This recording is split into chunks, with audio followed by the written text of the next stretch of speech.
Pengacara kondang Otto Hasibuan yang akhirnya ikut mengawal pengungkapan kasus kematian Vina dan Eki yang terjadi di Cirebon pada tahun 2016 silam, secara terang-terangan mengungkapkan kejanggalan-kejanggalan yang terdapat dalam kasus tersebut. Otto Hasibuan merasa yakin bahwa terdapat sesuatu hal yang tidak beres dalam pengungkapan kasus kematian Vina dan Eki. Mulai dari banyaknya perbedaan saksi dan kesaksian, hingga dugaan kekeliruan dalam penyelidikan yang dilakukan. Untuk mengetahui itu semua, maka inilah 5 keyakinan Otto Hasibuan ada yang tidak beres dalam pengungkapan kasus Vina, versi Cumi Top 5.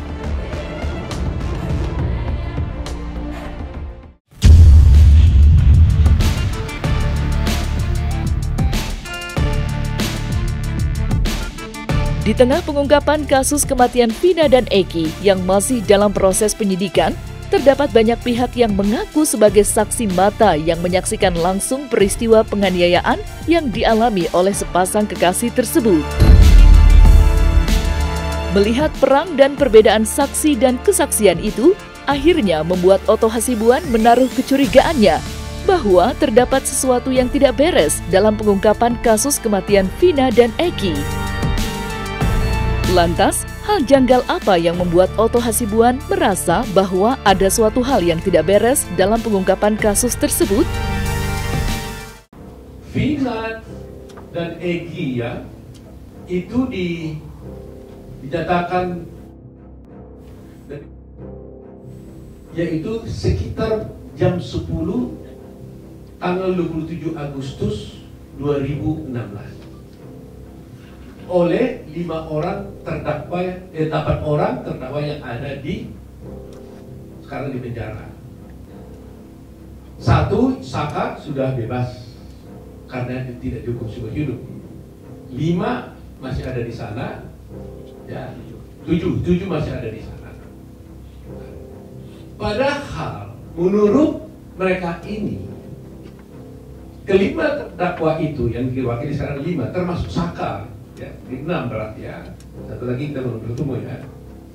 Itu mengatakan pada tanggal 27 Agustus tersebut jam 10-an itu mereka itu tidak berada di tempat kejadian di mana Eki dan Vina. Mereka ada tidur bersama-sama. Berarti 9 orang tadi itu bersama-sama di rumah anaknya Pak RT. Jadi kalau mereka ada di rumah Pak RT pada jam yang sama itu, bagaimana mereka bisa dituduh si Eki dan Vina?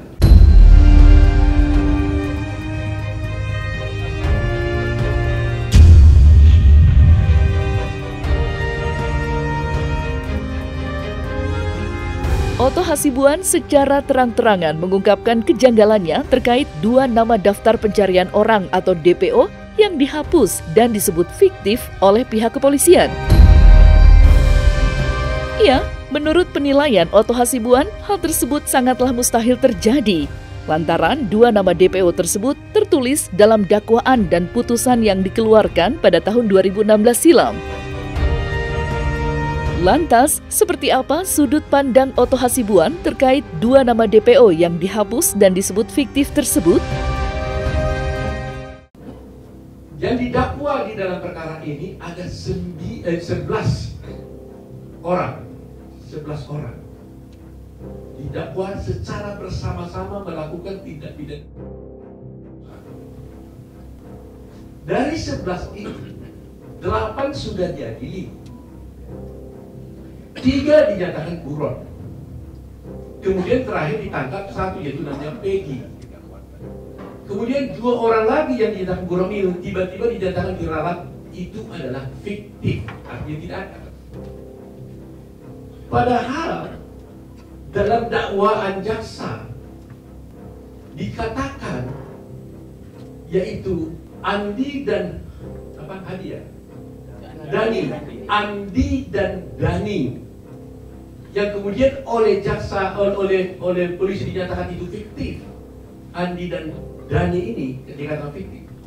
Itu di dalam dakwaan disebutkan bahwa Dhani dan Andi inilah yang membawa korban Vina dan si Eki ke flyover dengan naik sepeda motor di Apit katanya. Mungkin kalau di Lenggak itu dibonceng di Apit ke flyover sehingga terkesan matinya itu gara-gara kecelakaan. Itu dakwaan jaksa dan di situ juga putusan hakim. Nah, kalau polisi mengatakan Andi dan Dhani itu fiktif, berarti ceritanya itu kan jadi aneh. Pertanyaannya, siapa yang membawa Vina dan Eki ini ke flyover? Apa bisa mereka itu ada jalan lagi kalau sudah mati? Siapa yang bawa? Ini aneh nih cerita ini. Jadi artinya berarti isi dakwaan itu fiktif dong.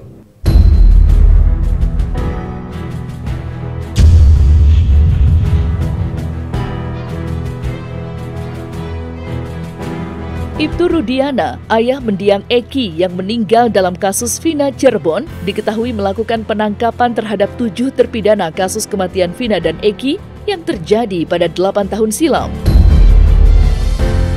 Menyoroti hal tersebut, Otto Hasibuan menduga bahwa terdapat pelanggaran kode etik yang dilakukan Ibtu Rudiana, lantaran Ibtu Rudiana adalah ayah dari korban itu sendiri.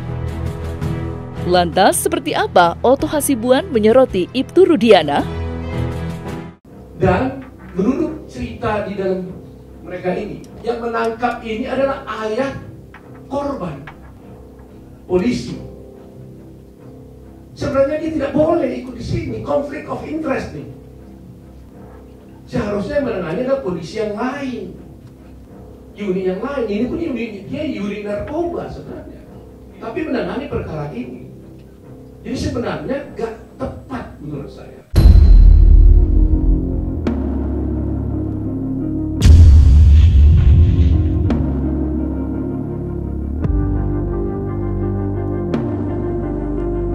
Otto Hasibuan secara terang-terangan mengungkapkan dugaannya terkait kekeliruan yang terjadi dalam penyidikan kasus kematian Vina dan Eki.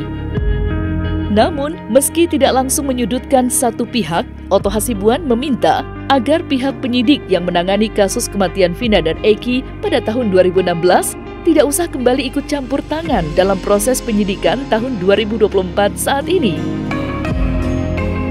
Lantas, apa alasan Otto Hasibuan meminta hal tersebut? Dan kami minta kalau boleh kepada Polri, karena ini masih ada penyidikan berlanjut, supaya penyidik-penyidik yang lama yang dulu menangani perkara ini jangan lagi ikut menangani perkara ini. Supaya fair. Saya tidak menuduh nih, tapi kalau betul-betul terjadi ini ada salah, error, bukan itu orangnya. Sedih sekali. Inikah penegakan hukum yang harus kita puja-puja itu?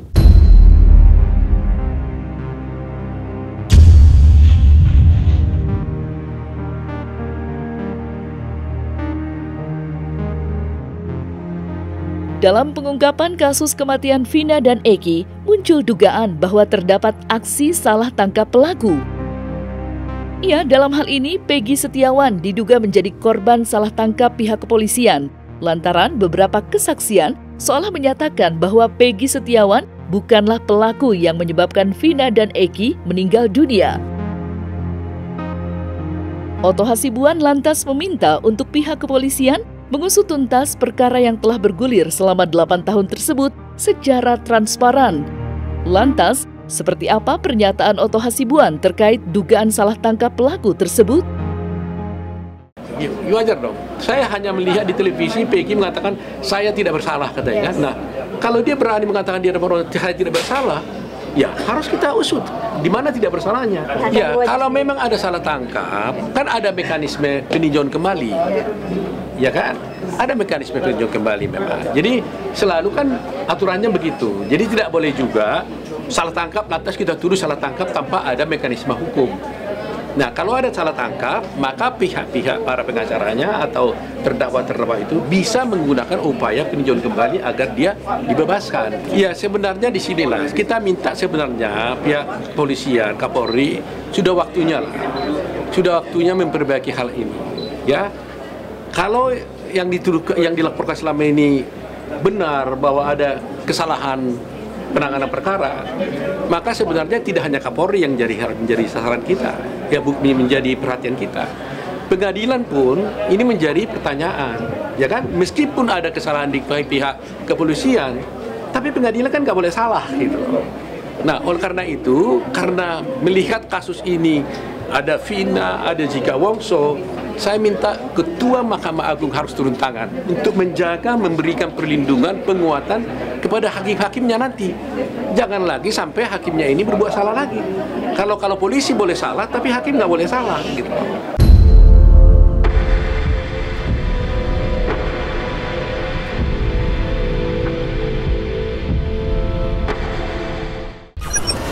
Watch the report.